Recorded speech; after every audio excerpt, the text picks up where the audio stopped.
నాన్నగారు వాళ్ళ ఆశీర్వాదం తీసుకోండి.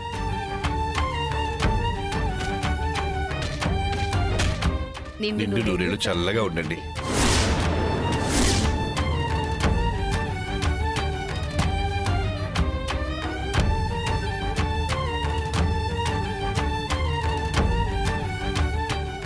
అన్నయ్య గారు, మా ఇంటి ఆచార సంప్రదాయాల ప్రకారం పెళ్లి మా ఊళ్ళో జరుగుతుంది. 2 రోజుల ముందే మనం బయలుదేరాలి. అందుకు మీరు సిద్ధంగా ఉండండి. అలాగేనమ్మా. అమ్మ రాధిక, ఇక నువ్వు మా కోడలైపోయినట్టే.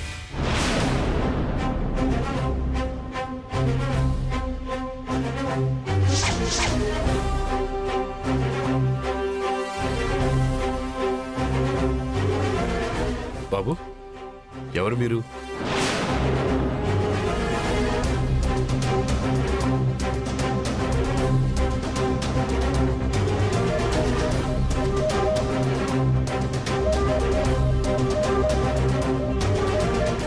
ఎవరు కావాలి?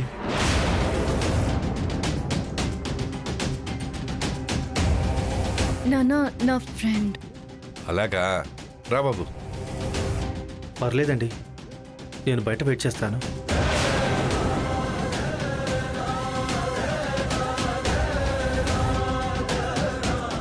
అన్నయ్య గారు, ఇక మేము బయలుదేరుతాం.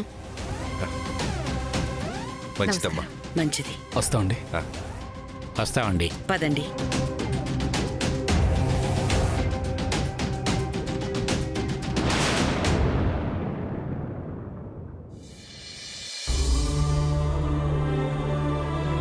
అంతగా ప్రేమించిన అమర్ని కాకుండా నువ్వు మరొకరిని పెళ్లి చేసుకుంటున్నావంటే షాకింగ్గా ఉంది రాధిక. మనం మెడిసిన్ చదువుతున్నాం సాయి. డాక్టర్ అయ్యాక ట్రీట్మెంట్ మాత్రమే మన చేతుల్లో ఉంటుంది. ప్రాణం పైవాడి దయ మీద ఉంటుంది. జీవితం కూడా అంతే.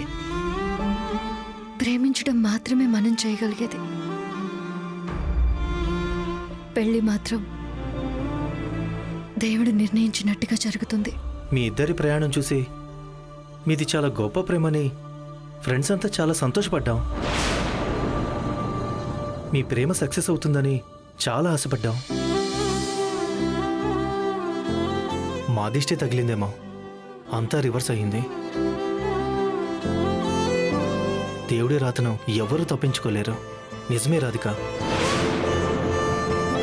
మనసులో బాధ అయితే ఉంటుంది కదా.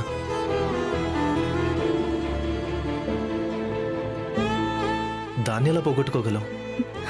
బాధని మర్చిపోయే గుణం చిన్నప్పటి నుంచి మనతో పాటే పెరుగుతుంది. కాలాన్ని మించిన డాక్టర్ సృష్టిలో మరొకటి లేదు. అదే అన్ని గాయాలని మాన్పుతుంది. మగాడు ప్రేమ విషయంలో అభిప్రాయాలు మార్చుకోగలడేమో కానీ ఆడపిల్లకు మనసులో ఒక్కసారి ప్రేమ పడితే అది చచ్చేదాకా పోదు రాధిక.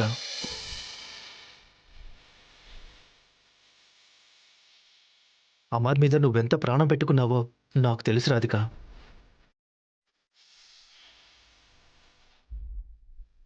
ఆ ప్రేమను కాదని మరొకరిని పెళ్లి చేసుకోవడానికి నువ్వు సిద్ధపడ్డావంటే ఏదో బలమైన కారణం ఉంటే తప్ప నువ్వింత త్యాగం చేయవు.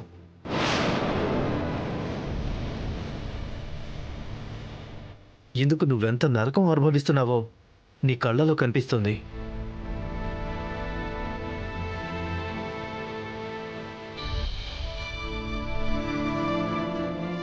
నా నిర్ణయం వెనుక కారణాలు ఏవైనా దీనికే నేను కట్టుబడి ఉంటాను. నాకు మరొక ఆలోచన లేదు, రాదు.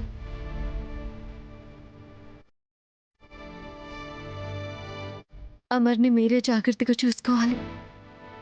తనకి నచ్చ చెప్పి కెరీర్ మీద దృష్టి పెట్టేలా చేయాలి. సరే రాధిక, అన్ని లెవెలు సక్సెస్ అవ్వాలని ఏం లేదు కదా. నువ్వు జాగ్రత్త. బాయ్.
అమర్, నీ గొప్ప ప్రేమను దేవుడు ఎందుకురా చంపేస్తున్నాడు? నువ్వు స్పృహలోకి వచ్చేసరికి రాధిక మరొకరికి భారీగా ఉంటుందేమోరా. ఇందులో రాధిక తప్పు కూడా ఏం లేదురా. తన కుటుంబం కోసమే నీ ప్రేమను త్యాగం చేస్తుందిరా. నిన్ను దూరం చేసుకుంటుందన్న బాధ రాధిక కళ్ళల్లో స్పష్టంగా కనిపిస్తుందిరా. ఫ్రెండ్స్గా మేముండి కూడా ప్రేమని గెలిపించలేకపోయాంరా. మమ్మల్ని క్షమించరా.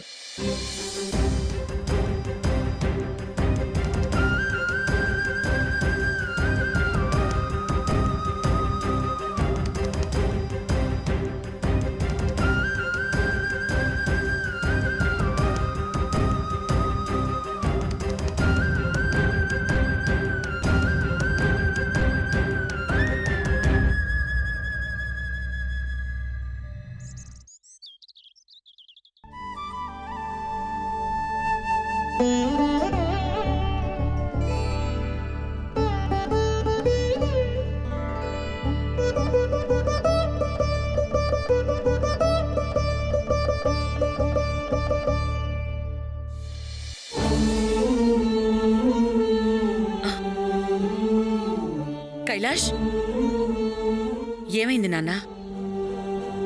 నేనంటే నీకెందుకమ్మా అంత ఇష్టం? అదేం ప్రశ్న బాబు? ఒక తల్లికి తన బిడ్డ మీద ఇంత ప్రేముంటుందా?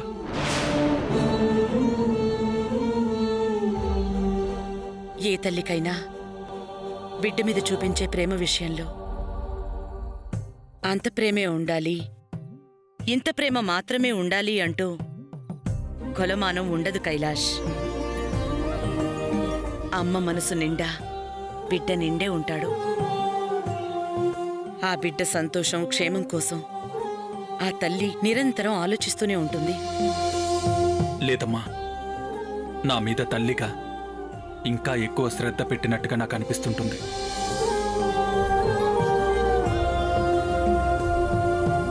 నీ కడుపున పుట్టినంత మాత్రాన నా జీవితం కోసం ప్రతి క్షణం నువ్వింతగా ఆరాటపడాలా అమ్మా?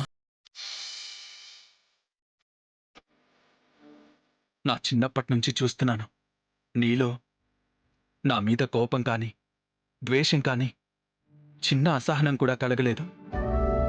అంత అపురూపంగా మీరు నన్ను పెంచారు. చిన్నప్పుడు నేను ఏదైనా చేయకూడనిది చేస్తాను అంటే తప్పని మీరు నచ్చజెప్పిన విధానం ఈరోజు నా ఎదుగుదలకి నిదర్శనం. నేను తప్పు చేస్తే నా మనసు నొచ్చుకోకుండా దాన్ని మీరు సరిదిద్దే విధానం అమోఘమమ్మా. నాకు ఊహ తెలిసినప్పటి నుంచి ఆకలంటే ఏంటో తెలియకుండా పెంచారమ్మా. చిన్నప్పటి నుంచి నా అడుగులు కందకుండా మీ చేతులు పెట్టి, ఎండకు కందకుండా గొడుగు పట్టి, నేను తప్పటడుగులు వేయకుండా, తప్పుదారి పట్టకుండా, చెడు అలవాట్లు కాకుండా మీరు నా జీవితాన్ని తీర్చిదిద్ది ఇంతటి వాణ్ణి చేశారు. నా భవిష్యత్తుకు బంగారు బాట వేశారు.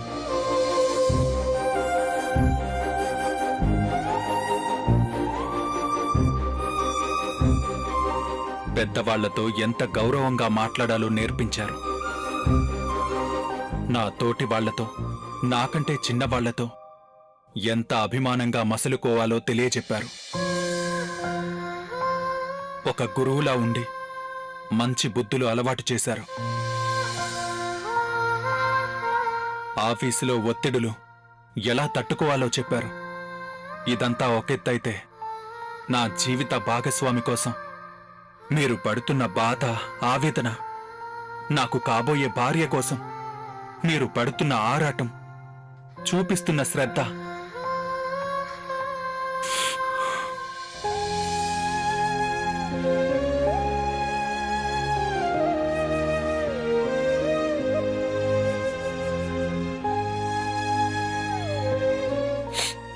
ముఖ్యంగా మీ మాటని నేను కాదనను అని తెలిసి కూడా మన స్టేటస్కి తగిన అమ్మాయే కోడలిగా రావాలని పట్టుబట్టకుండా నాకు నచ్చిన అమ్మాయిని, ఒక మంచి కుటుంబంలో పెరిగిన అమ్మాయిని, గుణవంతురాలిని నాకు భార్యగా చేయాలని మీరెన్ని పూజలు చేశారో, ఎన్ని వ్రతాలు చేశారో.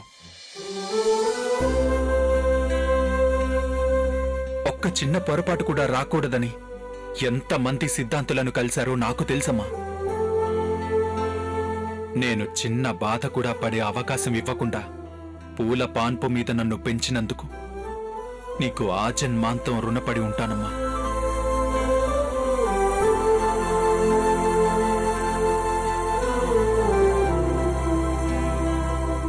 నాన్న కైలాష్, లే.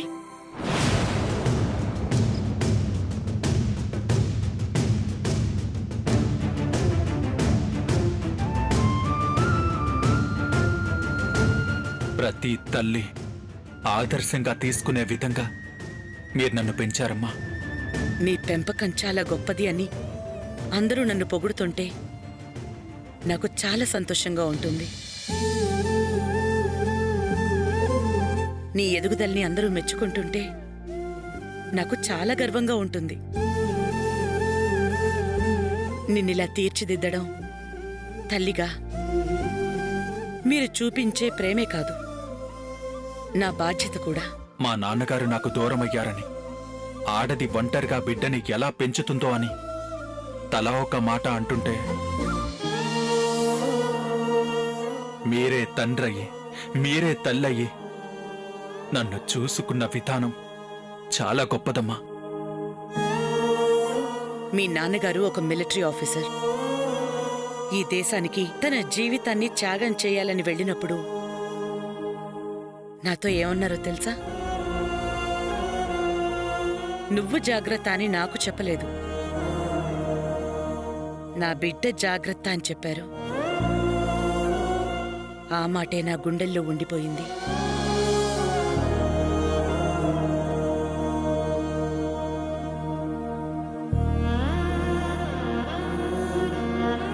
కార్గిల్ యుద్ధంలో మీ నాయన ఏమయ్యారో అని అందరూ నన్ను అడుగుతున్నా కూడా మీ నాన్నగారు ఏదో ఒకరోజు తిరిగొస్తారనే నమ్మకంతోనే ఉన్నాను. అమ్మా, నేను ఎప్పటినుంచో ఇంట్లో ఉంటున్నాను. బాబు పుట్టినప్పటి నుండి మిమ్మల్ని చూస్తూనే ఉన్నాను. నేనెంతో మందికి చెప్పానమ్మా, తల్లి బిడ్డలంటే మీలాగే ఉండాలని. మీ చల్లని నీడలో చాలా మంది బ్రతుకుతున్నారమ్మా.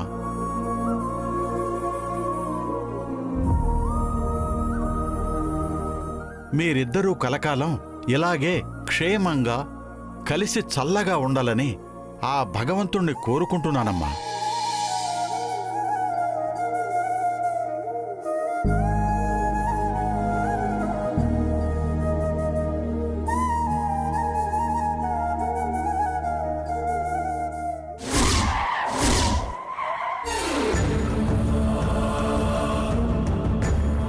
రాధిక, అక్షర, రా కూర్చో. పర్లేదు, నేను విజయవాడకు బయలుదేరుతున్నాను. నీకు చెప్పి వెళ్దామని వచ్చాను. 4 రోజుల్లో నా పెళ్లి పెట్టుకొని వెళ్ళిపోవడం ఏంటి? నా పెళ్లి చూసుకొని వెళ్ళు. లేదు రాధిక, అఫీషియల్ ప్రోగ్రామ్స్ చాలా పెండింగ్లో ఉన్నాయి. నేను వెళ్ళాలి. వీలుంటే మ్యారేజ్కి తప్పకుండా వస్తాను. కానీ వెళ్లే ముందు ఒక్క మాట. హాస్పిటల్కి వెళ్ళి అమ్మని చూసొచ్చాను.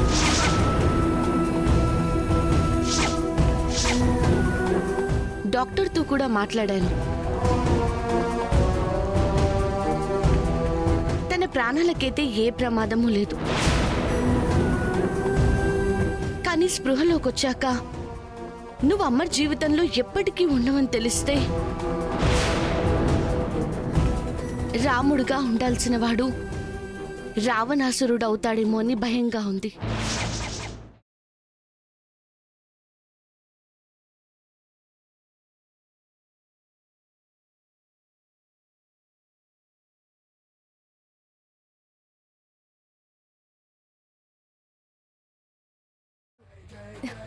లేదక్షర. అమర్ గురించి నాకు బాగా తెలుసు. తప్పకుండా నా పరిస్థితిని అర్థం చేసుకుంటాడన్న ధైర్యం నాకుంది. నిన్ను అర్థం చేసుకుంటాడు, నిన్నే నమ్ముతాడు, నీకోసమే బతుకుతున్నాడు. అవసరమైతే నీకోసం చేస్తాడు కూడా. నా నుంచి నిన్ను ఎవరు దూరం చేయలేరు. ఒక్కసారి చూడాలి రాధిక. నిన్నంతగా ఆరాధిస్తున్న అమర్ తన బతుకుని మరొకరు సొంతం చేసుకుంటే చూస్తూ ఊరుకుంటాడా అన్నదే నా అనుమానం.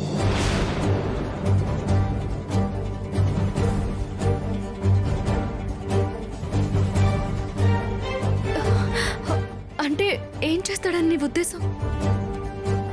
నిన్ను దక్కించుకోవడానికి నీ కాబోయే భర్తకు ఏమైనా హాని తలపెడితే?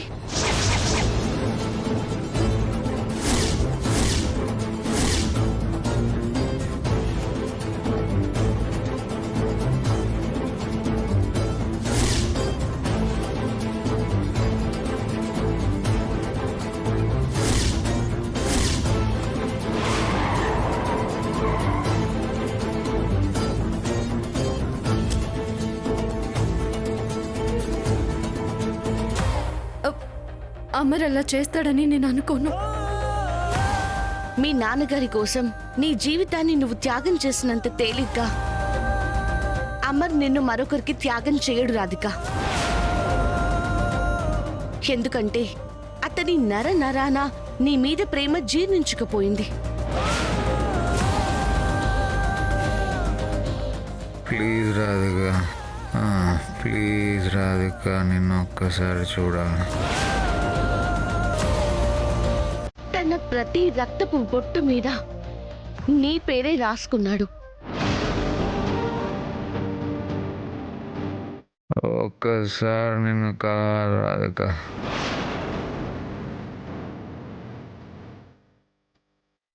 ప్రపంచమే తలకిందులైనా ఆ ప్రేమకి నువ్వు ద్రోహం చేయలేవని బలంగా నమ్ముతున్నాడు.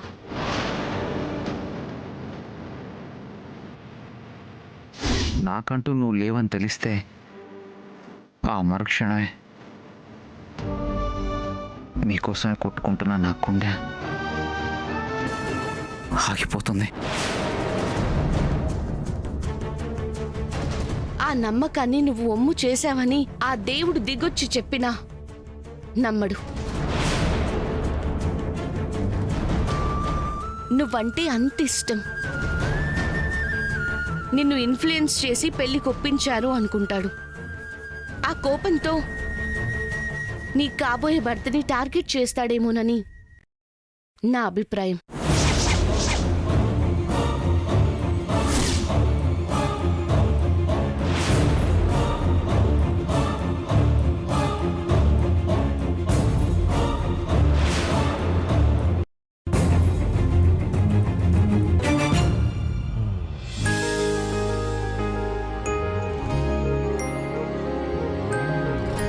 జహాపనా, హలో ప్రియ గారు, మీ నాన్నగారు ఉన్నారా? అక్క గురించి అడగలేక మొహమాటంతో నాన్న గురించి అడుగుతున్నట్టున్నారు. అక్క అక్క పైనుంది, వెళ్ళండి. అయ్యో, రాధిక గారి గురించి. మీరొచ్చారు, అది చెప్పడానికి మీరు ఇబ్బంది పడుతున్నారు అని నాకు తెలుసు జహాపనా. వెళ్ళండి, పైకి వెళ్ళి మా అక్కకి సడన్ సర్ప్రైజ్ ఇవ్వండి. అయ్యో లేదండి, అది కాదండి. ముందు అక్కతో మాట్లాడరండి, తర్వాత తీరిగ్గా నాన్నగారితో మాట్లాడొచ్చు. వెళ్ళండి. బాగుంటదేమో అని. ఇది మీ మావయ్య గారిల్లు, అక్క మీకు కాబోయే భార్య. హ్యాపీగా వెళ్ళండి. వెళ్ళండి జహాపనా. సరే.